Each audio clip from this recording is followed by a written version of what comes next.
Hello, my dear ones. Today our topic is how to drink properly from a wine glass, how to hold it, and how to understand which glass is meant for what. I gathered five of the most likely glasses you may see in a restaurant or when visiting someone, where the table is set according to etiquette. Most likely, all of you have seen such glasses in your life. But did you really know how to drink from them correctly? Or why they are used that way? Let's figure it out. In front of me are five variations. Which one is for what? Let's start with the very first, the simplest glass. Sometimes whiskey is served in it, but very often this shape is also used simply for water. Since we're just drinking water and there is no stem, we hold it very simply. We just pick it up and hold it like this. That's all. And right away, let's think about how it stands on the table. As a rule, all our glasses will always stand on the right side of our main plate, not on the left. Because I have sometimes seen people who don't know this reach for someone else's glass in a restaurant. Of course, that is unpleasant. But if something like that happens, soften the situation. If someone doesn't know etiquette, that is not a reason to make them feel uncomfortable at the table. Turn it into a joke. Smile. But the main thing is that you know where your glasses are. They will be on your right side in different possible arrangements. Most often, the first glass farthest to the right will be your water glass, and the second one will most likely be your white wine glass. Most often, according to etiquette, there will be a white wine glass. What might it look like? It can have this shape, or it can have this shape. But with this shape, you can confuse it with a champagne glass, because the classic champagne glass most often used today is a flute. It looks similar, but it will stand on a longer stem and be taller. So if you see one like this, but not on a very tall stem, it is most likely a white wine glass. And as a rule, the white wine glass will stand next to the water glass. Though sometimes they may be reversed, it is still more common and more correct for the water glass to be closest to your hand, because you will drink water most often. And to keep things simple for now, let's say this is our white wine glass. By the way, it can also be used for red wine. But people usually try to make red and white wine glasses different. Sometimes they are similar in shape, but different in size, because the red wine glass will always be larger with a bigger bowl. So let's say we chose this one for white wine. Next, as a rule, the red wine glass will stand there. Don't be surprised. You can encounter such a setting at diplomatic receptions, high-level formal dinners, or in elegant restaurants where there really may be many glasses, and you need to know how not to get confused. And after that, as a rule, the champagne glass will stand there if the setting is arranged that way, or it may be the other way around. First the champagne glass, then white wine, then red wine, depending on the order in which drinks and dishes are meant to be served. But the glasses will always stand on the right side. They may be arranged, for example, like this: water glass, champagne glass. Then, well, I'm showing it from this side for now. Later we'll make a full table setting and show it the way it would look from your side. Today we're just getting acquainted with the glasses and learning how to hold them properly. Let's say we have this arrangement. First the water glass, which we already studied. Let's say the champagne glass. What is special about it? Especially in the countries of the former Soviet Union. There used to be another champagne glass called a coupe, that round shallow bowl, almost like a dessert dish. I didn't bring it today, but I'll need to show it to you too. There is also a martini glass. But let's stay with this for today. Now look, my dear ones, what is the main idea here? It stands on a long stem and has an elongated shape. Why? Because the long stem is there so you do not want the drink with your hand, so you do not smudge the bowl itself, and so it looks beautiful and elegant when you hold it. Look, in this kind of champagne glass, the bubbles rise for a long time, and you can enjoy watching them. It creates a lovely little play. When the coupe was fashionable, on the contrary, the bubbles escaped very quickly, and the taste of the champagne opened more quickly. Some people prefer one, some the other, but in both cases, the champagne glass has a long stem, because champagne is best served cold, and therefore we put the glass as low on the stem as possible. In the past, just as with a teacup, there was a version that was considered beautiful, holding the glass and elegantly curving the fingers, but never sticking out the little finger and never tucking the fingers awkwardly. Since that kind of finger acrobatics is difficult, most people simply hold it like this, with the fingers as low as possible on the stem. You can even rest your fingers slightly against the base. That is completely correct, because you are holding it low and not touching the bowl. This is considered elegant and proper.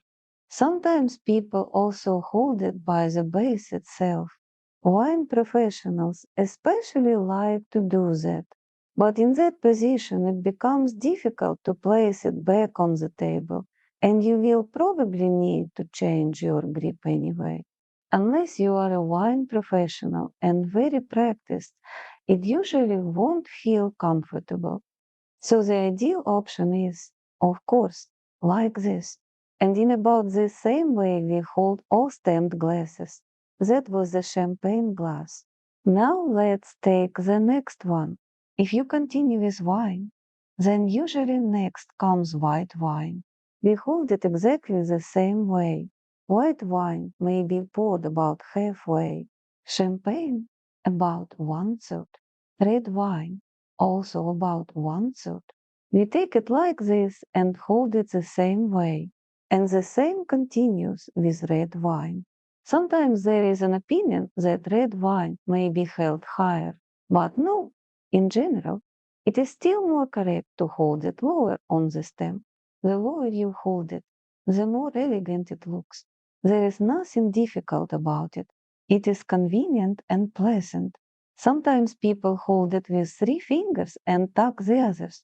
That can be done too, but this position is steadier, more elegant, and more beautiful. I think now you won't get confused by these glasses. In any case, if you are in a restaurant or visiting someone and there are many glasses already set out, usually the serving order has already been planned. If you are in a good restaurant and ordering for yourself and these glasses are standing there, don't be afraid. Most likely the waiter will still pour the drinks for you and you understand what to drink. Still, it is better, of course, to understand which glass shape corresponds to what and most importantly, how to hold it correctly. What other rules are there? When we drink, just as with a teacup, if we take a sip, at that moment we look at the glass. If we are making a toast, then of course we look into people's eyes. But once the toast is over and we drink, we look at the glass. That is considered a beautiful rule. If you want to make the impression of someone who knows good manners, it is worth remembering. And one more thing, especially for ladies. If you are in a restaurant, try not to leave lipstick marks or greasy marks after food on the glass. If you are not sure your lips are clean enough, simply blot them with the napkin that usually rests on your lap. We will talk about napkins separately. And ladies, when you go to a restaurant to visit someone or to a dinner invitation, it is best to use lipstick that does not leave marks.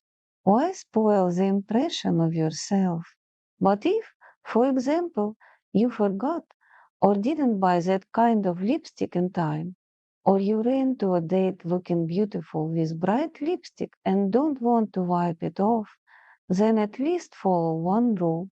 Always drink from the same spot on the rim. You take a sip and you place it back the same way. Even if there is a mark, it will stay in one place instead of the whole glass looking outlined and kissed by your lipstick, which is very unattractive and not according to etiquette.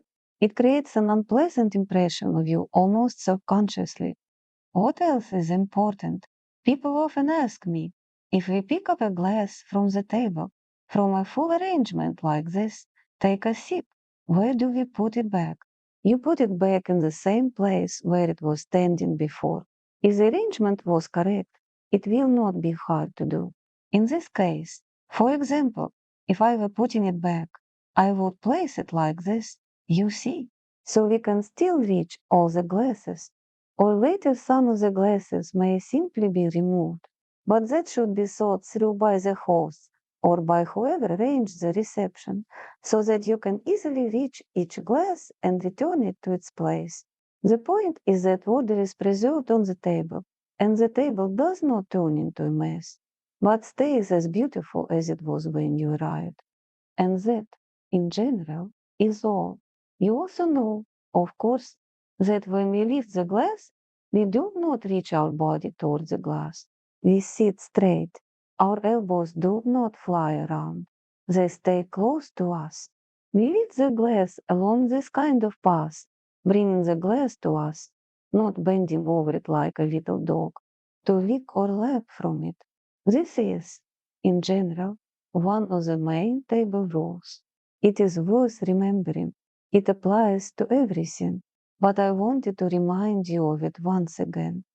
Please write in the comments what other etiquette topics you would like me to film and what exactly interests you in table etiquette.